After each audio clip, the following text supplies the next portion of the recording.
Hello, welcome to The Label, where we take you behind the brand. My name is Stacy Stube, and I am the designer behind the brand Elsa Fitzgerald. Today we will be going over the Elsa Fitzgerald brand and the design and development process behind the Sabrina suit that I'm wearing here. The Elsa Fitzgerald house combines vintage elegance with inspiration from Balinese craftsmanship. This is the original Sabrina suit. It is actually a vintage garment that I bought here in Baltimore. What I love about it is it actually reminds me of a traditional Indonesian garment called the kabaya. This is some examples of the kabaya. It's a royal garment that is worn for traditional ceremonies, to the different weddings. But what I love about it is the kind of like vintage look to it, but obviously with a bit of color. This is a suit version, so you have the skirt and then you have the blazer. The nice thing about it as well is that it's very lightweight.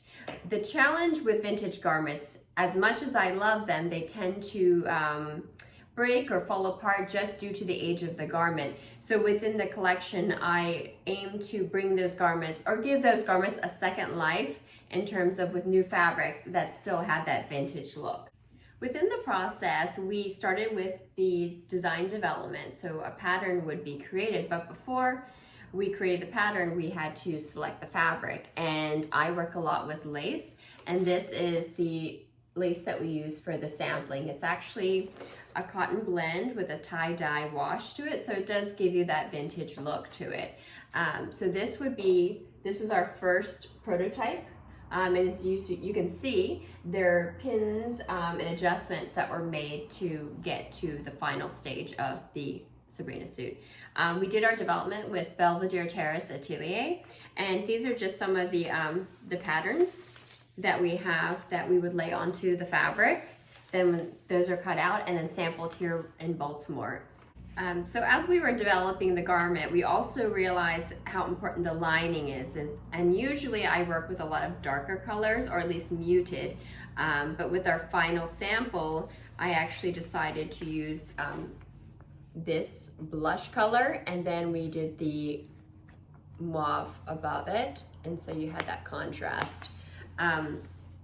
The fun part is, looking at your fabrics and deciding, we picked the lace, but these are all the different color options we have for the lining. And that's where the design side comes into play.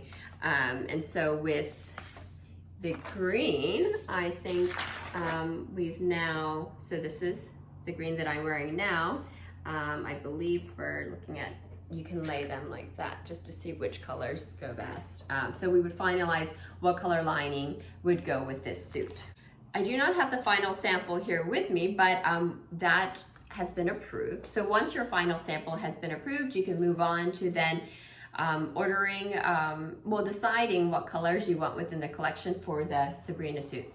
So as you can see, we have the light blue, the green, and this mauve color. So in addition to those colors, we also have this red there.